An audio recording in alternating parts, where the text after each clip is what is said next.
Hello বন্ধুরা, আজকে আমার অঙ্ক পরীক্ষা, তাই আমি অঙ্ক পরীক্ষা দিয়ে যাবো। এখান থেকে 70 কিলোমিটার দূর আমার স্কুল, তাই আমার কেটিএমটা নিয়ে যাব। এখন রেডি হয়ে যাচ্ছি।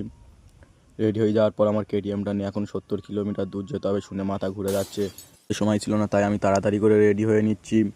এখন বেলটা পরে নেবো, নিয়ে এখন 70 কিলোমিটার দূর যেতে হবে, কারণ এর আগে কোনো দিন অত দূর কেটিএম নিয়ে যাইনি। 70 কিলোমিটার দূর যেতে হবে, তাই আমি এখন রেডি হয়ে গেছি। ব্যাগটা কাঁধে করে নিয়ে আমার কেটিএমের কাছে চলে যাচ্ছি। দেখতে পাচ্ছ বন্ধুরা, এই কেটিএমটা এবারে নতুন নিয়েছি, সবে 3 মাস হয়েছে, এখনও নতুন আছে, রং ফং চটেনি। আমি এখন কেটিএমটা ঘুরে নিয়েছি, এখন সোজা চলে যাব আমার স্কুলে। 70 কিলোমিটার দূরে কেটিএম নিয়ে যেতে হবে। তোমরা দেখতে পাচ্ছ আমি এখন কেটিএম চালানো স্টার্ট করে দিছি। পাও ব্যথা হয়ে যাচ্ছে কেটিএম চাইলে চাইলে। এখন বন্ধুরা, আমরা এই বঙ্গবন্ধু নদীর ধার ধরে যাচ্ছি কেটিএম চাইলে।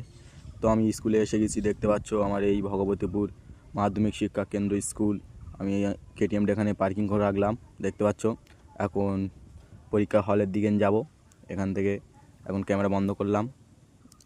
বন্ধুরা, আমার পরীক্ষা হয়ে গেছে, আমি এখন কলে এসেছি, মুখে হাতে জল দেবো, দিয়ে বাড়ি যাবো। যখন আমি পরীক্ষা দিচ্ছিলাম তখন আমার পিছন থেকে সকলে বলছে একটা উত্তর বলে দে, একটা উত্তর বলে দে, কারণ আমি তো উত্তর করিনি, আমি সব প্রশ্নই খাতায় লিখে চলে এসেছি।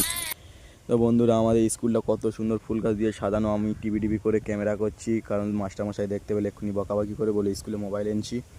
তাই আমি এখন আমার কেটিএমের কাছে চলে আসলাম, কেটিএমটা এখন নেবো, নিয়ে আমি চলে যাব।